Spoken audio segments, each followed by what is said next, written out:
नमस्कार, आप देख रहे हैं कालचक्र। मैं हूं श्रद्धा और मेरे साथ हैं प्रश्न कुंडली विशेषज्ञ पंडित सुरेश पांडे जी। पंडित जी, बहुत बहुत स्वागत है आपका। नमस्कार।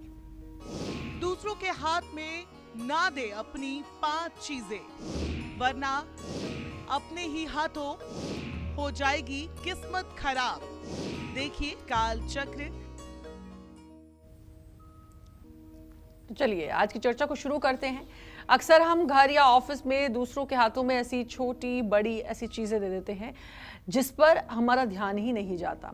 ऐसा करके हम अपने ही गुड लक को अपने से दूर कर देते हैं। इसीलिए आज पंडित जी से आपको वो 5 चीजें हम पूछने जा रहे हैं जो पंडित जी आपको बताएंगे, जिनको आपको डायरेक्ट दूसरों के हाथों में नहीं सौंपना है। तो चलिए सबसे पहले उस चीज की बात करते हैं जो अक्सर हम अपने पड़ोसियों को सौंप देते हैं। कौन सी है वो चीज, आइए जानते हैं। बताइए पंडित जी, कौन सी वो चीज है जो पड़ोसियों को हम अक्सर दे देते हैं? देखिए, हरी मिर्च का संबंध बुध ग्रह से है और लाल मिर्च का संबंध मंगल ग्रह से है। हरी मिर्च जो खाई जाती है, लाल मिर्च जो खाई जाती है, इनका संबंध क्रमशः बुध और मंगल ग्रह से है। कई बार आपके पड़ोसी आपसे मिर्च मांगने आ जाते हैं, लेकिन मिर्च दूसरों को देते समय इस बात का ध्यान रखें कि जल्दबाजी में इसको उनके हाथ में मिर्च ना रखकर दें, बल्कि किसी कटोरी या प्लेट पर रखकर दें और लेने वाले को अपने आप ही मिर्च उठाने दें। मिर्च में कड़वाहट और तीखापन होता है। बुध और मंगल ग्रह का प्रतिनिधित्व करने के कारण दूसरों को हाथ में मिर्च देने वालों की बुद्धि का नाश होता है, क्रोध बढ़ता है और कर्ज बढ़ने की संभावना बढ़ जाती है। इसके साथ ही मिर्च देने और लेने वाले के रिश्तों में कड़वाहट आ जाती है, दरार आने की संभावना हो जाती है। तो इसलिए ध्यान रखें, जब भी किसी को मिर्च दें तो किसी प्लेट में या कटोरी में ही रख करके दें, हाथ में बिल्कुल ना दें। ये अशुभ कारक है। जय मां विंध्यवासिनी। आरती हमारे साथ कॉलर जुड़ चुकी हैं छपरा बिहार से। आरती जी, स्वागत है, बात कर सकती हैं आप पंडित जी से। हाँ, प्रणाम पंडित जी। हाँ, सुखी रहिए। मेरा 2 ठो लड़का है पंडित जी। थोड़ा तेज बोले आरती जी आप। मेरा 2 ठो लड़का है, एक का नाम है अविनाश और एक का नाम संदीप है। उसका जन्म है 1995 तारीख सितंबर महीना में 20 तारीख को रात को 11:10 पर। और एक लड़का के जन्म है 2000 का फरवरी महीना में। क्या पूछना चाहती हैं आरती जी? आप अपना सीधे सवाल पूछे, उम्र बताएं, सवाल पूछे। इतना मैं अपने लड़का के बारे में जानना चाहती हूँ। जो एक लड़का का नाम मैंने जन्म है 95 का। चलिए पंडित जी से हम उनके भविष्य के बारे में जान लेते हैं। आपके पुत्र भाव का स्वामी आरती सूर्य है और उससे द्वितीय सप्तम भाव के स्वामी क्रमशः बुध और शनि होते हैं, जो द्वितीय द्वादश का संबंध बनाते हैं। ये बड़े वाले बेटे का अभी आपके भाग्योदय नहीं हुआ है। इसका भविष्य भी ठीक नहीं है। इसका वर्तमान अभी ठीक नहीं चल रहा है। अभी काम धंधे में ये ठीक से नियोजित नहीं हो पा रहा है। इसको ज़रूरत है कि रोज़ दुर्गा चालीसा का पाठ करे, भगवती दुर्गा की पूजा उपासना करे, जिससे इसका आगे आने वाला समय अच्छा हो। और एक और कॉलर हमारे साथ जुड़ गए, उनसे भी बात करेंगे, लेकिन उससे पहले सभी कॉलर जिनसे अब हम बात करेंगे वो इस बात को समझ ले, इतना कंफ्यूजन आप लोग क्रिएट मत करा करिए। प्रश्न कुंडली के हिसाब से पंडित जी देखते हैं। हमेशा मैं जब पंडित जी का संबोधन करती हूँ तो भी कहती हूँ प्रश्न कुंडली विशेषज्ञ, आपको सिर्फ उम्र जिसके बारे में पूछ रहे हैं उससे अपना रिश्ता और नाम बताना है। आपको पंडित जी बता देंगे। आप डेट ऑफ बर्थ कुछ लोग भूल जाते हैं, कुछ लोग फिर उसी टाइम याद करने की कोशिश करते हैं और खुद कंफ्यूज हो जाते हैं, उनको नहीं पता। जैसे इससे पहले आरती जी ने किया, 2 बेटों के बारे में जानना है, कभी समय नहीं याद आ रहा है तो कभी साल याद नहीं आ रहा है। सीधे सीधे अपने बच्चों की या जिसके बारे में भी जानना चाहते हैं, आप कहें कि पंडित जी इतनी उम्र है, ये नाम है, बता दीजिए जो भी आपको पूछना है। अवधेश हमारे साथ जुड़ चुके हैं। अवधेश जी, स्वागत है, बात कर सकते हैं पंडित जी से। प्रणाम। थोड़ा तेज बोलें अवधेश जी। जी प्रणाम पंडित जी। हाँ, सुखी रहिए। मेरी उम्र 46 साल है। जन्म कुंडली तो है नहीं मेरे पास, पर यह है कि हमने एक प्लाट ही खरीदा था, उसको हमको बेचना है, वो बिक नहीं पा रहा है। प्रयास करिए, अप्रैल मई के बीच में बिकने का संयोग बनेगा। अभी प्रयास करते रहिए, अप्रैल मई तक बिकने के संयोग बनेंगे। कॉलर हमारे साथ जुड़ चुकी हैं। मीरा जी, बहुत बहुत स्वागत है। बात कर सकती हैं आप पंडित जी से। बोलिए पंडित जी, मनोज अग्रवाल के नाम से बात करनी है। मीरा देवी बोल रही हूँ चंडीगढ़ से। जी, क्या जानना चाहती हो मीरा? 16 अप्रैल में जन्म हुआ है। उसके लिए पूछना है कि शादी कब उसकी ठीक होगी। पहले वाली शादी टूट चुकी है, तो ये बताओ कि ठीक ठाक होगी उसकी शादी कि नहीं होगी। मनोज के विवाह का योग बना हुआ है, इनके दूसरे विवाह का योग बना हुआ है। बहुत विलंब की स्थिति नहीं है। अभी से लेकर के मई जून तक इनके विवाह का संयोग बना हुआ है। विवाह इनका हो जाएगा, लेकिन इनको चाहिए कि विष्णु सहस्त्र नाम का अगर रोज पाठ कर लें तो शायद इनका विवाह ठीक चलेगा, नहीं तो दूसरे विवाह में भी दिक्कत आने की संभावना बनी हुई है। जय मां विंध्यवासिनी। तो भाई पहली तो चीज़ है मिर्च, जो नहीं सौंपनी है। पड़ोसी अक्सर आ जाते हैं कि आपके यहाँ मिर्च है या हरी मिर्च है, हम ही लोग मांग लेते हैं, नहीं सौंपनी है, नहीं तो उस रिश्ते में भी एक कड़वाहट आ जाएगी, एक तीखापन आ जाएगा।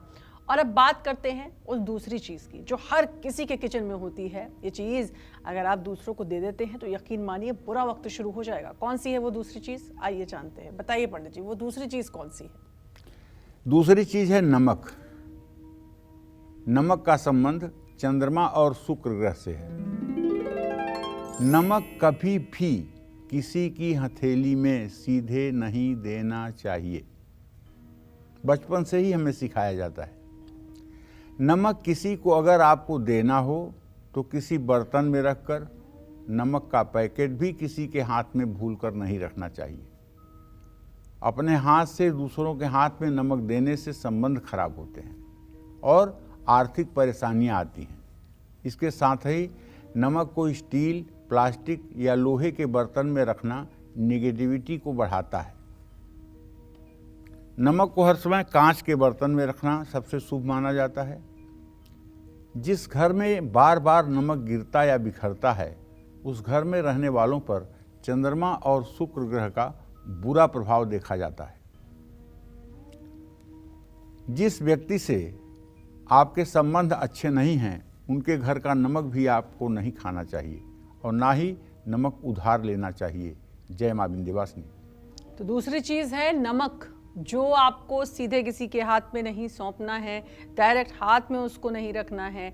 आप किसी बर्तन, और अगर कोई आपसे नमक खाने के लिए भी मांगता है, खाने में अगर नमक कम लगता है तो भी उसे प्लेट में या चम्मच में दे पंडित जी तो ज़्यादा सही होता है। क्योंकि अक्सर देखा गया है कि खाने में नमक कम है तो कह देते हैं कि नमक थोड़ा सा ला दो, तो कई लोग हाथ में रख देते हैं। तो ये आपको नहीं करना है।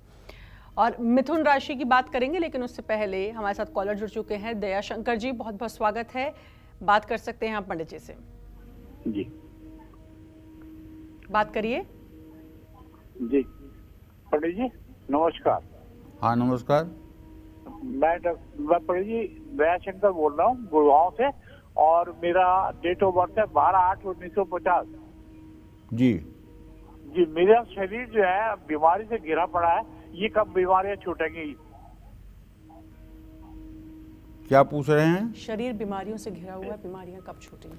देखिए, अभी आप 72 साल के हो गए हैं और बीमारियां पूर्ण रूपेण तो नहीं छूटेंगी, लेकिन अगर आप दयाशंकर जी रोज सुबह स्नान करके भगवान विष्णु की राम दरबार की पूजा करके ओम नमो भगवते वासुदेवाय इस मंत्र का 108 बार जप करना शुरू करें, भगवान विष्णु की पूजा उपासना करें और बृहस्पतिवार के दिन केले के पेड़ में जल और हल्दी डालें तो निश्चित रूप से काफ़ी बीमारियों से आपको राहत मिल सकती है, लेकिन पूर्ण रूपेण निजात मिलना बहुत कठिन लग रहा है।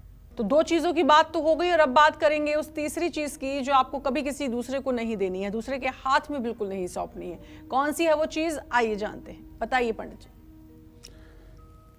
देखिए, ऐसा है कि हम अपने नित्य के व्यवहार में कुछ ऐसी गलती, कुछ ऐसी चीज़ें कर बैठते हैं जो जाने अनजाने में हमारे भविष्य के लिए दुखदाई साबित होती है। पहले के ज़माने में संयुक्त परिवार होता था, हमें क्या करना चाहिए, क्या नहीं करना चाहिए, इसका ज्ञान हमें बड़े बुजुर्गों से मिलता था। लेकिन अब धीरे धीरे न्यूक्लियर फैमिली हो रही है, छोटा परिवार हो रहा है, शहरों में लोग रह रहे हैं, वहाँ कोई बड़ा नहीं है इस बात को बताने के लिए कि हमें क्या करना चाहिए, क्या नहीं करना चाहिए। इससे बहुत सी ऐसी चीज़ें हैं जो रोज़मर्रा के जीवन में काम आने वाली हैं, जिसके ज्ञान से हम अछूते रह जाते हैं। हम कहना ये चाहते हैं आपसे कि देखिए, चाकू, कैंची और सुई, ये तीनों नोकीली चीज़ें हैं। मांगने पर किसी दूसरे व्यक्ति के हाथ में इन्हें सीधे नहीं देना चाहिए। इनका संबंध मंगल, राहु और शनि से होता है।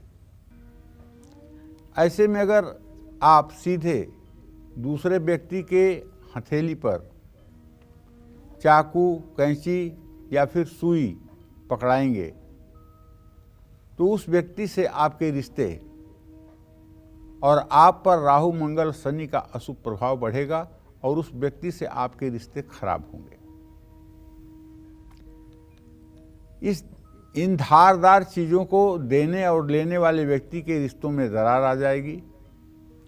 किसी कानूनी मामले में फंसने की संभावना बढ़ जाएगी और इस बात का ध्यान रखें कि अगर चाकू आप अपने डाइनिंग टेबल पर भी रखते हैं तो चाकू का नुकीला हिस्सा हर समय नीचे की तरफ ही रखें, कभी ऊपर की तरफ करके ना रखें। चाकू हो या कैंची, इसका नुकीला सिरा हर समय नीचे की तरफ ही रखें, ऊपर की तरफ और खुले में इसका नुकीला सिरा न रखें। इससे नेगेटिविटी आती है और इससे घर में रहने वाले लोगों की बुद्धि भ्रमित होती है। जय मां विंध्यवासिनी। तो चाकू, कैंची, सुई, ये नुकीली जो चीजें होती हैं, ये भी नहीं देनी है किसी को। कॉलर जुड़ चुके हैं। सूर्या जी, स्वागत है, बात कर सकते हैं आप पंडित जी से। हाँ, पंडित जी प्रणाम। सुखी रहिए। मैं सूर्या बोल रही हूँ अहमदाबाद से जी। मेरा 2 लड़के हैं, 2 लड़के के बारे में पूछना चाहती हूँ। मेरा छोटा लड़का है, उसकी शादी दूसरी कब होगी? और पहले टूट चुकी है। और बड़ा लड़का है और छोटा लड़के की जन्म तारीख है 8/3/91 और बड़े लड़के की याद नहीं है, उसकी 26 साल उम्र है, 36 साल, 35 और 36। उसकी शादी हो गई है लेकिन चल नहीं रही है। देखिए, अभी आपके छोटे बेटे के विवाह में विलंब बना हुआ है। अभी ये विलंब 1 से 1.5 वर्ष का भी हो सकता है। घर का माहौल कुछ बहुत सही नहीं है, जिसके कारण न तो घर में खुशियां हैं, न तो रिश्ते हो पा रहे हैं और न ही घर का विकास हो पा रहा है। सूर्या जी, मैं आपसे कहना चाहूँगा कि आप एक राम दरबार का चित्र अपने घर के पूजा स्थान में लगाएं, रोज़ घी का दिया जलाएं, राम रक्षा स्तोत्र का सुबह शाम पाठ करें और नवग्रह स्तोत्र का सुबह शाम पाठ करें। आपके घर में बहुत नेगेटिविटी है, आपके घर में बहुत वास्तु दोष है, जिसके कारण आपके परिवार में रहने वाला कोई व्यक्ति खुश नहीं है, इसलिए रिश्ते भी नहीं हो रहे हैं। अगर आप नित्य नवग्रह स्तोत्र का पाठ करना शुरू कर दें और राम रक्षा स्तोत्र का पाठ करना शुरू कर दें तो बहुत जल्द ही आपके परिवार में खुशियां भी आएंगी और परिवार का माहौल भी खुशनुमा होगा। जय मां विंध्यवासिनी। और अब चौथी चीज कौन सी है जिसको हमें किसी को नहीं देना चाहिए और इस बात का हम ख्याल भी रखेंगे, ये जानेंगे हम पंडित जी से। लेकिन उससे पहले कॉलर है कमल दिल्ली से। कमल जी, स्वागत है, बात कर सकते हैं आप पंडित जी से। हेलो। हाँ, बोलिए। हाँ, राम राम पंडित जी। कमल जी, थोड़ा सा तेज बोले आप। मेरी डेट ऑफ बर्थ है पंडित जी 23 जुलाई 1974, जी। सुबह के टाइम मैं अपने भविष्य के बारे में पूछना चाहता हूँ पंडित जी। चलिए मैं आपको बताता हूँ कमल जी। आपके प्रश्न लग्न का स्वामी बुध है, द्वितीय भाव का स्वामी चंद्रमा और सप्तम भाव का स्वामी बृहस्पति। चंद्रमा और बृहस्पति दोनों का षडाष्टक योग बन रहा है। न तो वर्तमान ठीक है न भविष्य अच्छा लग रहा है, दोनों ही समय आपका खराब बना हुआ है। ऐसे में आपको चाहिए कि किसी शिव मंदिर में जा कर के नित्य प्रातः काल ओम नमः शिवाय का 24 मिनट जप किया करें। भगवान शिव को जल दूध बेलपत्र चढ़ाएं, घी का दिया जलाएं। ऐसा उपाय करने से 1 वर्ष के बाद आपकी आर्थिक स्थिति भी ठीक हो जाएगी और आपका पारिवारिक वातावरण भी अच्छा हो जाएगा। जय मां विंध्यवासिनी। और अब बात करते हैं उस चौथी चीज की जो हम अक्सर ऑफिस, लाइब्रेरी या बैंक में दूसरों के हाथों में बिना सोचे समझे दे देते हैं, लेकिन हमें इसके नेगेटिव इफेक्ट्स के बारे में बिल्कुल नहीं पता है। कौन सी है वो चौथी चीज, आइए जानते हैं। बताएं पंडित जी, वो चौथी चीज कौन सी है? देखिए, किताबों का, धर्म ग्रंथों का जो संबंध है वो बृहस्पति से है। देवानाम च गुरुणाम च गुरुम कांचन सन्निभम बुद्धिभूतम त्रिलोकेशम तम नमामि बृहस्पतिम। नीति शास्त्र में कहा गया है, लेखनी पुस्तिका नारी पर हस्ते न दीयते। लेखनी माने कलम, पुस्तिका माने किताब, नारी माने अपनी पत्नी। ये 3 चीज दूसरे के हाथ में नहीं देनी चाहिए, दूसरे के विश्वास पर नहीं देनी चाहिए, ना ही सीधे उनके हाथ में ये चीज़ें सौंपनी चाहिए। ऐसा करने से पढ़ाई में मन नहीं लगता है, रुकावट आती है, एकाग्रता कमज़ोर होती है, आपको अपनी मेहनत का पूरा फल नहीं मिलेगा। इसी तरह से अपना पेन भी आपको दूसरे व्यक्ति की हथेली में सीधे नहीं देना चाहिए। आप जिस पेन का सबसे ज़्यादा इस्तेमाल करते हैं उसको भी दूसरों को नहीं देना चाहिए। आपसे कोई पेन मांगे तो दूसरों के हाथ में भी पेन सीधे ना दें। ऐसा करने से आपकी लेखन शक्ति प्रभावित होगी, आप सही समय पर सही फैसले नहीं ले पाएंगे। जिस भी महत्वपूर्ण काम में आप अपना पेन इस्तेमाल करेंगे उसमें रुकावट आने की संभावना बढ़ जाएगी। तो मेरे कहने का मतलब है, मेरे समझ से तो कलम किसी को देना ही नहीं चाहिए, और अगर बहुत मजबूरी हो देने की, बहुत संकोच हो देने का, तो कलम बंद करके वहीं नीचे रख दीजिए, वहाँ से वो व्यक्ति उठा ले, हाथ में मत दीजिए। तो इससे थोड़े से संबंध बच सकते हैं। लेकिन ये नीति का श्लोक है, लेखनी पुस्तिका नारी पर हस्तम न दीयते। ये सच में आज भी उतना ही प्रासंगिक है जब ये कहा जाता था। लेखनी माने अपनी कलम, पुस्तिका माने अपनी किताबें, नारी माने आप समझ ही रहे हैं अपनी पत्नी। ये किसी दूसरे के विश्वास पर नहीं देनी चाहिए, ये शास्त्र का हमारे मत है। जय मां विंध्यवासिनी।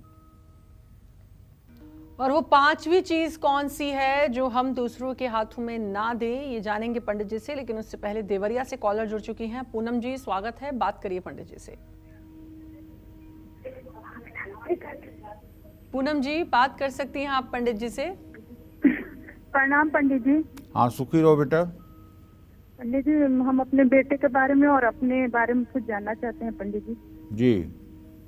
मेरा बेटा का जन्म है 11 मई 2009 और मेरा जन्म तिथि है 26/1/91। पंडित जी, मेरा बेटा पढ़ेगा आगे कि नहीं पढ़ेगा? बड़ा चंचल स्वभाव का है और हम अपने भविष्य के बारे में जानते हैं, मेरी सरकारी जॉब होगी या नहीं? खूब बढ़िया पढ़ेगा। चंचल है ये बात अच्छी है, अभी 13 साल का हुआ है। इसको एक 3 मुखी रुद्राक्ष पीले धागे में करके बृहस्पतिवार के दिन गले में धारण करवा दो, और रविवार के दिन बेलपत्र के पेड़ के नीचे जा कर के उसकी थोड़ी सी जड़ निकाल करके और उसे साफ सफा करके पिंक कलर धागे में बांध करके उसके दाहिने हाथ पर बेल की जड़ बांध दो। ये 2 उपाय करने से उसकी पढ़ाई में सुधार शुरू हो जाएगा। और जहाँ तक आपके नौकरी का प्रश्न है, मुझे आपकी नौकरी सरकारी होती हुई नहीं दिखाई दे रही है। प्राइवेट सेक्टर में आप अपनी किस्मत आजमा सकती हैं। जय मां विंध्यवासिनी। और एक और कॉलर हमारे साथ जुड़ चुके हैं, संत कुमार जी गाजियाबाद से। संत कुमार जी, स्वागत है, बात करिए आप पंडित जी से। हेलो हाँ बोलिए। पंडित जी नमस्कार। नमस्कार। पंडित जी मैं अपने बेटे के बारे में पूछना चाहता हूँ। बेटे का डेट ऑफ बर्थ है 11 सितंबर 1998, जी सुबह 4:16। जी जी। इसने बीटेक किया मैकेनिकल से, तो इसकी नौकरी के बारे में पता करना था, कब तक लगेगी, सरकारी लगेगी या प्राइवेट? देखिए ऐसा है संत कुमार जी, आपके पुत्र भाव का स्वामी बुध है, उससे दशम भाव का स्वामी जीविका भाव का स्वामी बृहस्पति है। अभी अप्रैल 2023 तक तो कोई नौकरी लगती हुई नहीं दिखाई दे रही है। कैंपस सिलेक्शन भी इनका नहीं हुआ है और इन्हें नौकरी के लिए काफ़ी ठोकर खाने के बाद सफलता मिलेगी। अप्रैल 2023 के बाद 23 अप्रैल 2023 के बाद इनको नौकरी का योग बनेगा। पहले साधारण नौकरी मिलेगी, उस नौकरी को इन्हें कर लेना चाहिए, उसके बाद उत्तरोत्तर विकास होना शुरू हो जाएगा। जय मां विंध्यवासिनी। और अब बात करते हैं उस पांचवी चीज की जिसको हमें दूसरों के हाथ में बिल्कुल नहीं देना चाहिए, वरना कुंडली में बैठे शुभ ग्रह भी अशुभ असर डालेंगे। कौन सी है वो पांचवी चीज, आइए जानते हैं पंडित जी से। बताएं पंडित जी। वैसे तो सभी फूलों का संबंध शुक्र ग्रह से है, लेकिन अलग अलग फूलों का उनकी सुगंध और उनके रंग के आधार पर अलग अलग ग्रहों से संबंध माना जाता है। ऐसे में जब आप किसी दूसरे व्यक्ति के हाथ में फूल रख कर देते हैं तो न सिर्फ एक ग्रह बल्कि नवग्रहों का बुरा प्रभाव आप पर पड़ना शुरू हो जाता है। इसलिए कभी भी फूल किसी दूसरे व्यक्ति के हथेली पर सीधे नहीं देना चाहिए। देना है तो किसी बर्तन में रखकर फूल दें। मान्यता है कि जो फूल किसी ने आपको हाथ में पकड़ाया हो उससे देवी देवताओं की पूजा नहीं की जानी चाहिए। पूजा के फूल सीधे जमीन पर भी नहीं रखे जाने चाहिए। इन सब चीज़ों का ध्यान रखना चाहिए। अब आप सोच रहे होंगे कि ये तो ऐसा कह रहे हैं कि फूल को हाथ में देना चाहिए और गुलाब का फूल तो हाथ से हाथ में ही दिया जाता है, तभी प्रेम का इजहार होता है। ये कैसी विडंबना है। तो ये पश्चिमी संस्कृति है, ये हमारी संस्कृति नहीं है, ये पश्चिमी संस्कृति है फूल हाथ में देने की। और हमारे यहाँ तो सीधे सीधे 8 प्रकार के विवाह मनुस्मृति में बताया गया है, जिसमें गंधर्व विवाह जो है उसमें जयमाल डाल देने मात्र से विवाह हो जाता है। ब्रह्म विवाह जो हम लोगों का विवाह प्रचलित है, ये ब्रह्म विवाह है। इसके बाद में गंधर्व विवाह होता है, यक्ष विवाह होता है, पिशाच विवाह होता है, चांडाल विवाह होता है, प्रेत विवाह होता है। इस तरह के 8 विवाह मनुस्मृति में बताए गए हैं, जिसमें गंधर्व विवाह अंगूठी पहना करके और जयमाल डाल करके ही विवाह की पूर्णता हो जाती है और उसमें सिंदूर दान वगैरह करने की प्रक्रिया बाकी नहीं रह जाती है, केवल जयमाल डालने से ही विवाह हो जाता है। तो कहने का आशय ये है कि हमारी संस्कृति, हमारी सभ्यता बहुत पुरानी है, सनातन सभ्यता सदा सर्वदा की रही है। तो हमें इस बात को ध्यान में नहीं देना चाहिए कि हाथ में फूल नहीं देंगे तो प्यार नहीं होगा। हाथ में फूल बिना दिए भी प्यार होगा। जय मां विंध्यवासिनी। आज से घर की छत पर जरूर करें गौर, क्योंकि आपकी छत से जुड़ी है आपकी किस्मत। कैसे, आइए जानते हैं पंडित जी से। बताएं पंडित जी। देखिए, घर की छत पर कबाड़ या फालतू सामान कभी नहीं रखना चाहिए। घर की छत पर चील कौओं का आना बिल्कुल शुभ नहीं होता है। छत कभी भी तिरछा नहीं होना चाहिए, इससे परिवार के सदस्यों में डिप्रेशन और सेहत से जुड़ी समस्याएं उत्पन्न होती हैं। घर में कांटेदार और दूध निकलने वाले पौधे नहीं लगाने चाहिए, इससे परिवार में नकारात्मकता आती है। अपनी छत पर लोग अक्सर कपड़े, अनाज या गद्दे धोते हैं, ऐसा करने से रिश्ते खराब होते हैं। झाड़ू को घर की छत पर या घर के बाहर कभी नहीं रखना चाहिए, ऐसा करने से घर में हमेशा नुकसान होता है। अपने घर की छत को महीने में 1 बार पानी से जरूर धोएं, इससे परिवार पर सकारात्मक असर पड़ेगा। जय मां विंध्यवासिनी।